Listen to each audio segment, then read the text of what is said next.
Up next in the broadcast, North Korea threatens to bomb Korea's presidential office and the White House and the Pentagon in the United States if Seoul and Washington continue their annual joint summer military drills. Officials have shrugged off the threat. Dozens of people die in Taiwan from a series of underground gas explosions. Investigators looking for the cause suspect gas leaks in what's being called the country's worst gas-related accident in 10 years. The World Health Organization plans a $100 million fight against the worst Ebola outbreak in history. Over 700 people have died so far from the deadly virus this year. Primetime News begins now.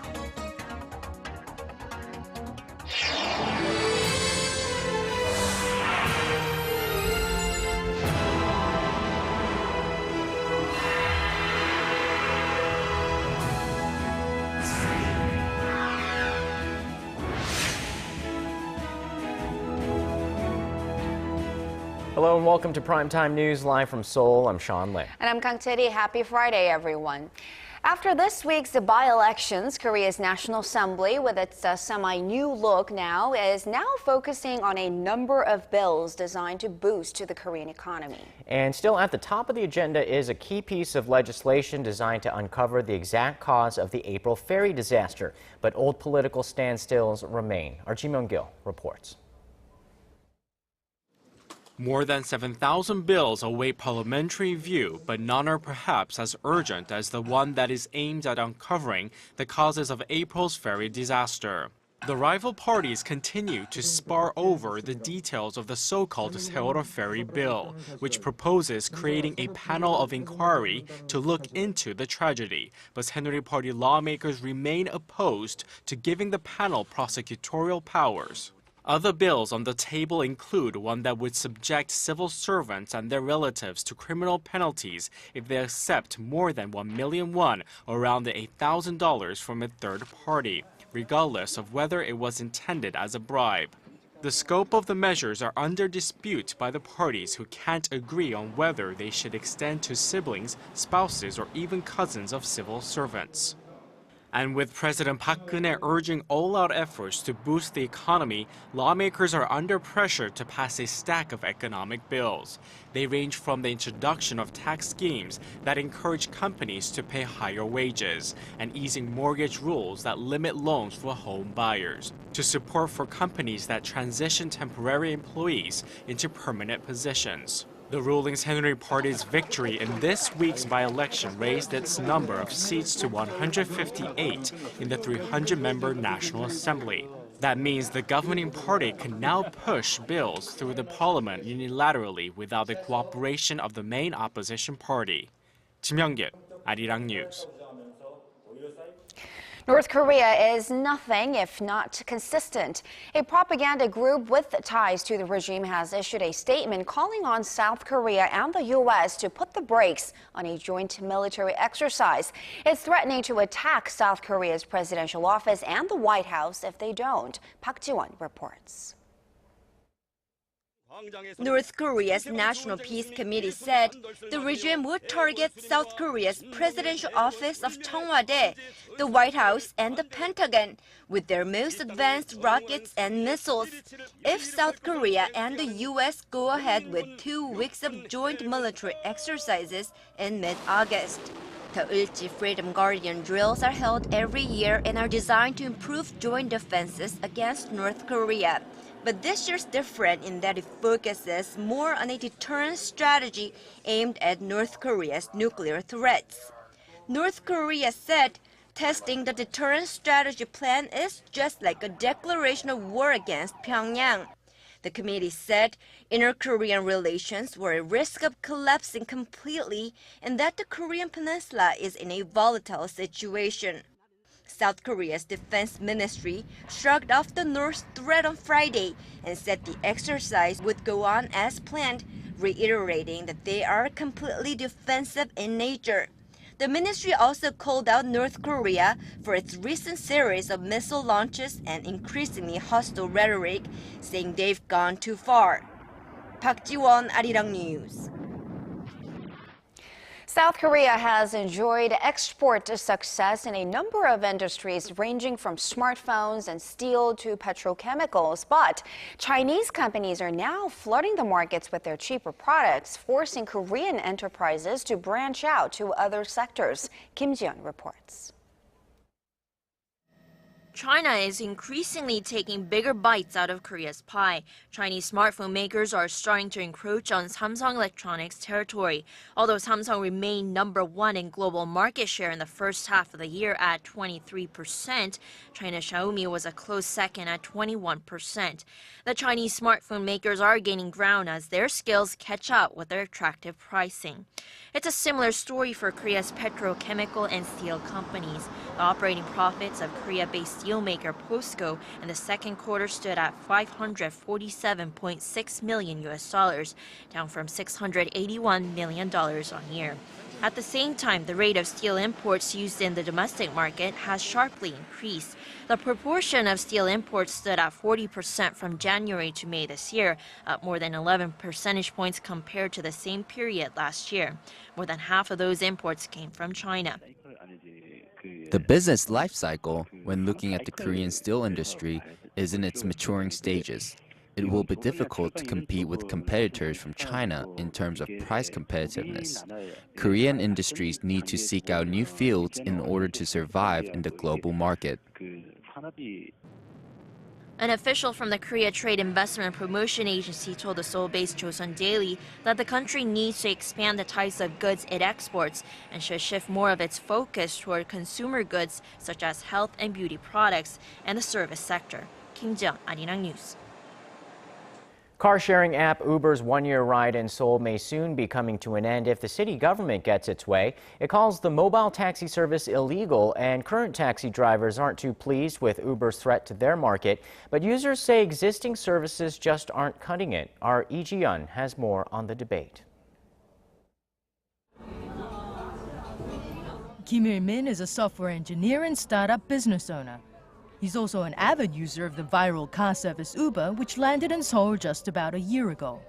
With a simple tap on his smartphone app, Kim has a luxurious ride ready to take him across town.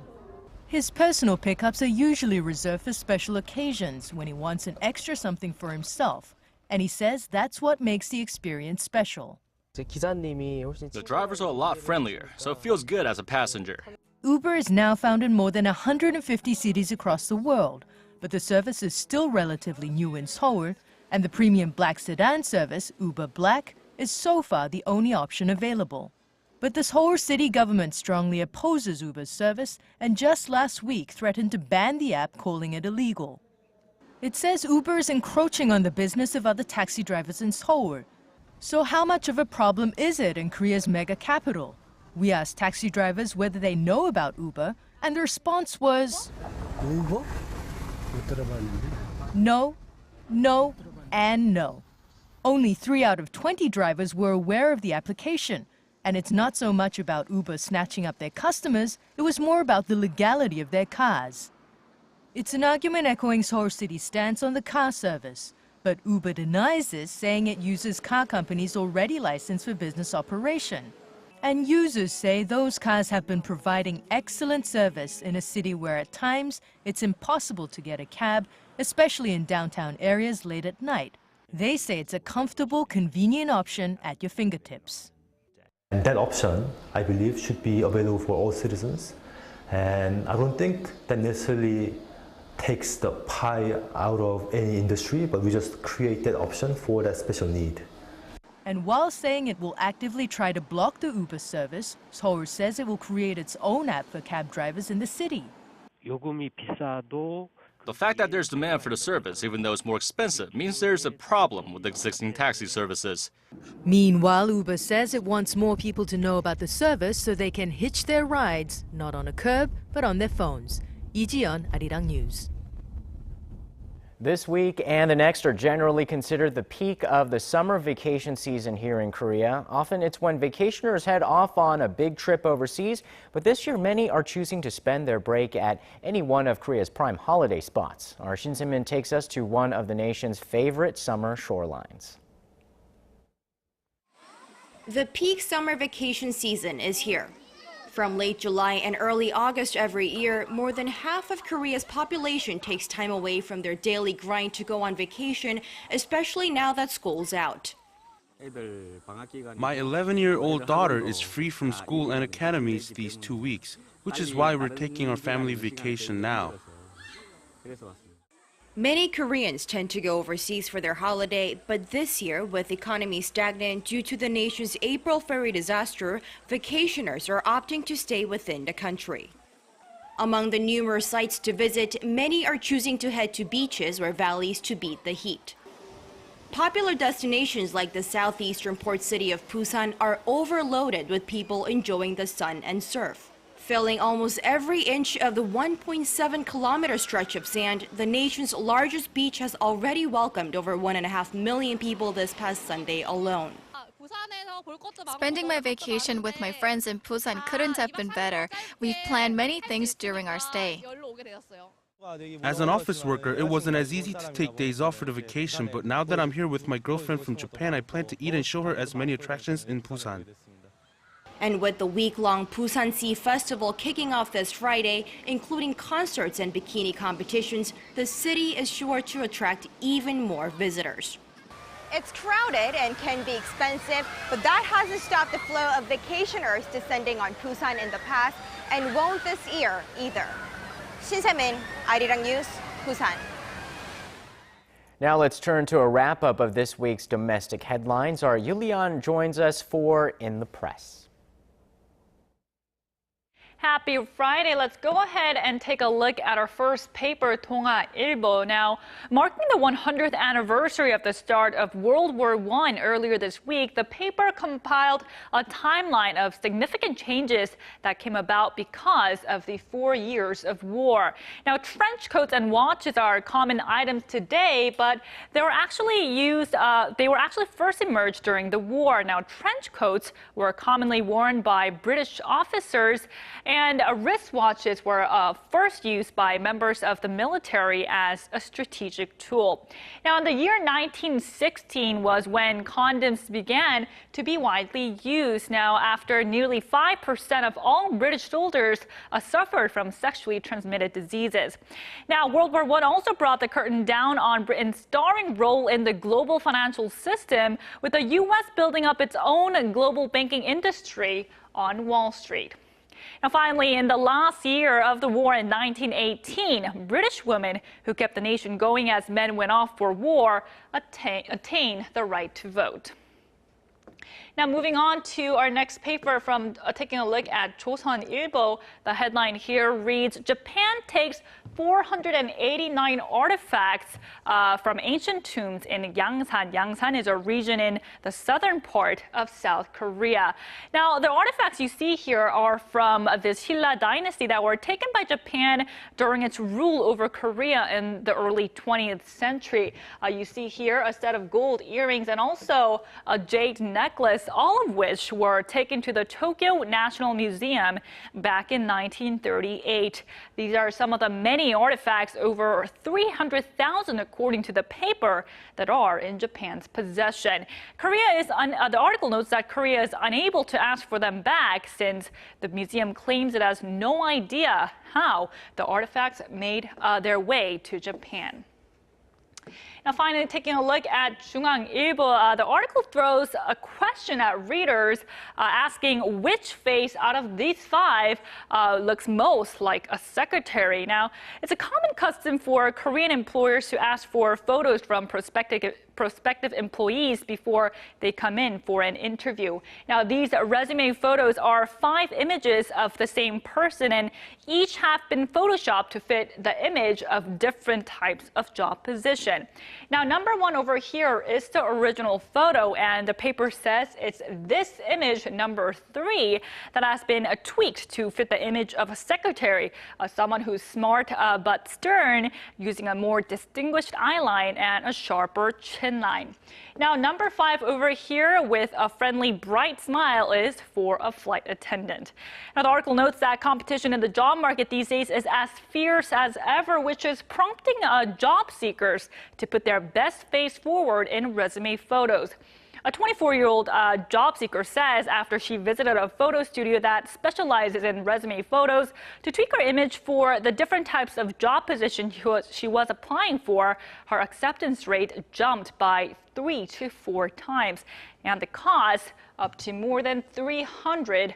The package, the article says, includes everything from a hairstylist and makeup artist to even a coaching service that helps people with the best facial expression for specific jobs. Now, this begs the question, is Korea growing even more image-oriented, or has it just simply become this hard to get a job? Now, with that, I'll wrap up your look at some of the eye-catching stories from the Korean papers this week.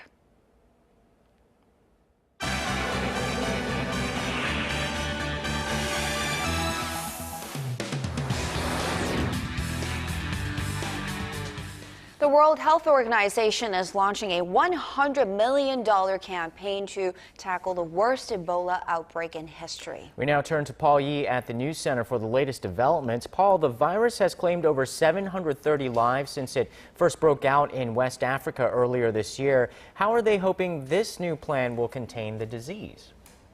Well, the WHO says the funding will go towards deploying hundreds of medical personnel to the hardest hit countries. That's Sierra Leone, Guinea, and Liberia. Health authorities worldwide are watching the unprecedented Ebola epidemic very closely over fears it could rapidly spread across the globe. Our Connie Lee has more. Health authorities in West Africa are struggling to contain a deadly Ebola outbreak.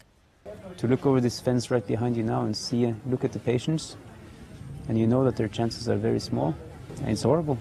More than 700 people, including dozens of health workers, have died so far from this year's outbreak, and there are currently more than 1,300 others who are confirmed to have the virus. Sierra Leone, one of the hardest hit countries, is currently in a state of emergency, and health officials have begun to quarantine certain areas. The rapid spread of the virus is putting a strain on the nation. Already we had a very, very inadequate health workforce, and we don't have enough specialists in country as far as medical doctors and even specialist nurses are concerned. That concern has spread throughout the world. The World Health Organization said Thursday that it is launching a $100 million response plan to combat Ebola in West Africa. The plan includes, identifies a whole range of medical personnel required to help support the response to the outbreak. Meanwhile, the U.S. Centers for Disease Control and Prevention has advised Americans to avoid non-essential travel to Sierra Leone, Guinea, and Liberia. And according to CNN and USA Today, the U.S. government plans to test an experimental Ebola vaccine as early as September. There is currently no cure or vaccine for Ebola, and the fatality rate of the current outbreak stands at about 60%. Connie Lee, Arirang News. And turning now to Taiwan, where a series of underground explosions had killed at least 25 people and injured some 270 others. This is being called the deadliest gas explosion in Taiwanese history.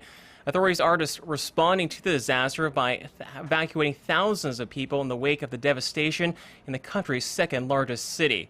Rescue workers are still searching through the debris for survivors. Our Connie Kim reports.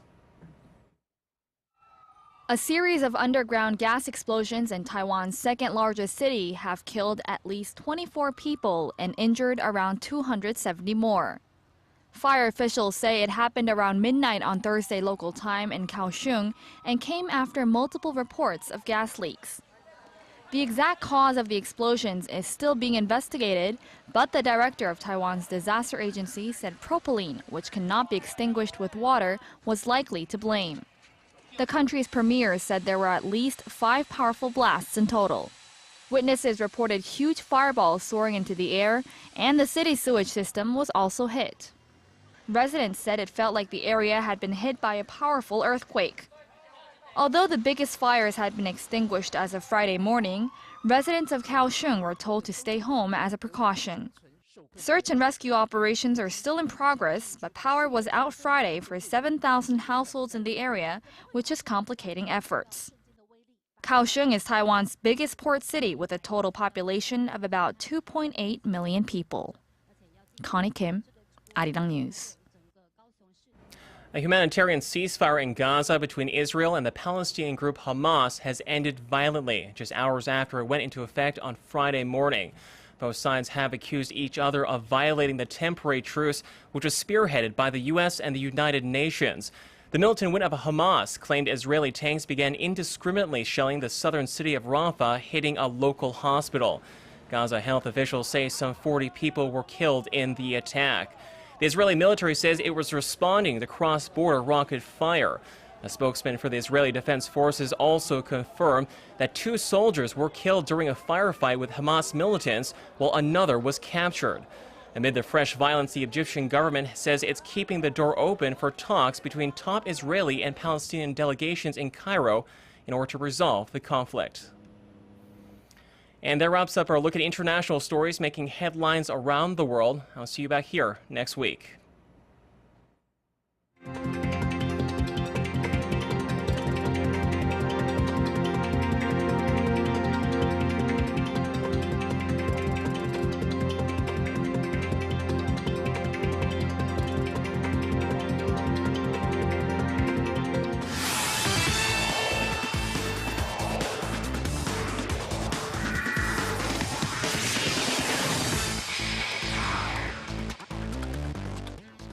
Welcome to sports. Let's start with the Asian Games in Incheon.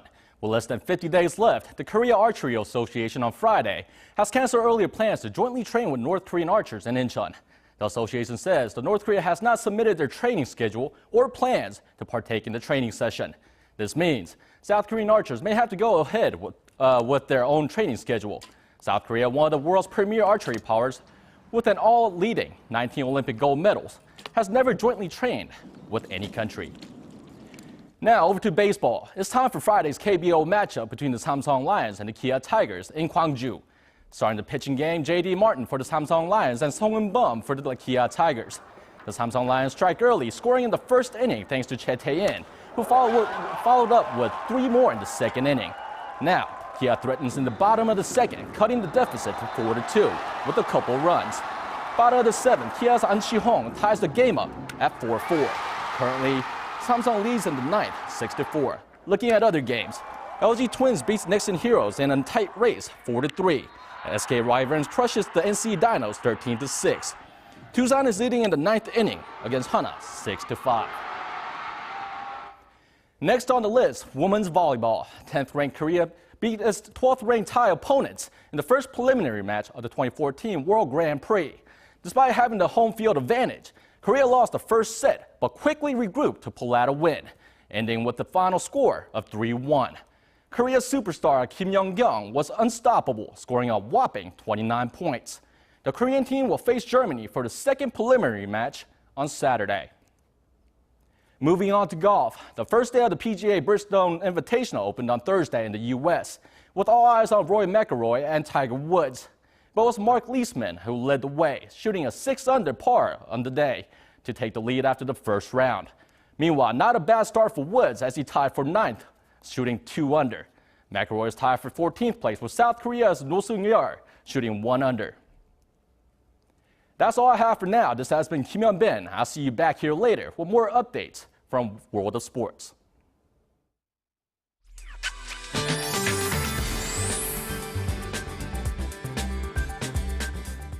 Happy Friday evening. I'm Michelle Park here with the latest weather forecast.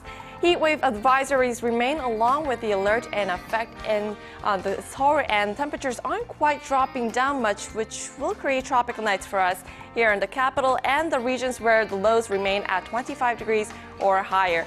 Now, however, rain is in the forecast for us tomorrow to relieve some of this heat, putting most of the highs into the high 20s. Now, other than that, we have Typhoon Nakuri on our way, moving northwards, which will have direct impact over in the southern regions with heavy amounts of rain up to 300 millimeters.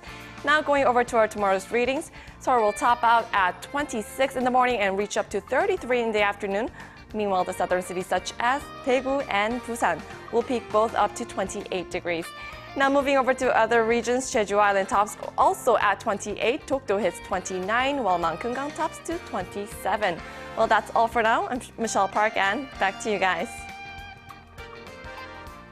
Thank you very much for that, Michelle. And that does it for Primetime News for this Friday. I am Kang Tae-ri. Thanks for watching. And I'm Sean Lim. Enjoy the weekend. We'll see you soon.